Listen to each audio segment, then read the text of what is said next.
Welcome back, garden gnomes. I am so excited. I did so much research for this video. Today we are learning a thing or two about the humble dandelion, one of the first flowers that most people see in spring.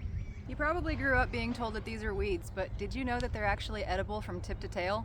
Or flower to root for those of us who don't live in the South. Pound for pound, they pack in more vitamin A than spinach, but they also carry a decent amount of vitamin C, calcium, iron, and potassium. The flowers themselves can be eaten raw as is, so long as there's no pesticides. You can put them in salads or just eat them right out of the field. The greens are usually cooked down before eating, and the roots can make a tea with many well-known health benefits. In Roman times, dandelion root tea was used as a digestive aid and a natural diuretic, which helps support liver and kidney function. The tea can be made from any part of the plant, but the root actually does have the most nutrients, and quite a root it is. Most people mistake them for tubers. Check these bad boys out. To make a tea out of the leaves and blooms, just give them a good rinse and steep them in boiling water for about 10 to 15 minutes. Same for the roots, but you want to go for about a half hour. You can also make wine by steeping the flowers only in hot water. Strain it and ferment it with citrus, yeast, sugar, and honey. Let it sit for a few weeks, or you can age it and mellow it out over the course of a few months.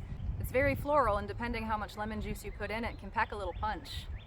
Believe it or not, dandelions only grow in poor soil conditions. Wherever you see them just indicates low calcium and high compaction. If you don't have them in your yard, it just means your soil is well balanced. They have incredibly deep taproots and can help break up that compaction. They also access iron, potassium, and calcium deep below the surface and help transport it up.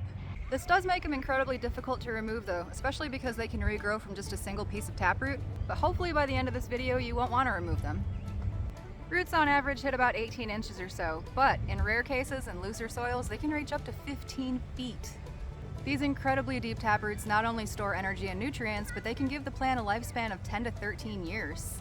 Because of these nutrients, make an excellent compost or compost tea. If you absolutely have to remove them from your yard, just put them in the compost.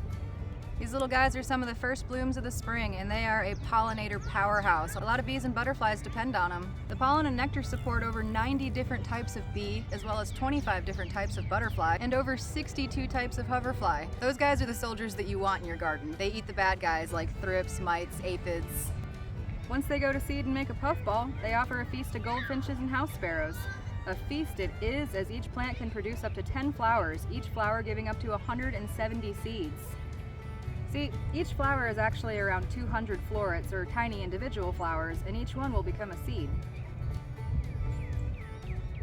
Even with no pollinators visiting, dandelions can self-pollinate and clone themselves by curling the stem around to pick up pollen from its own style.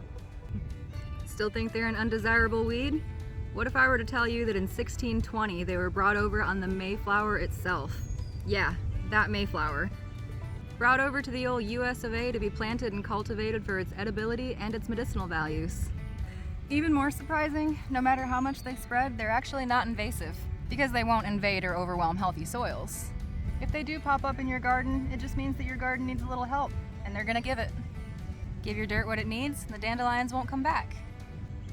I hope you guys learned something in this short little dandelion video, and next time you see a few, give it a tip of the hat. It's working awful hard.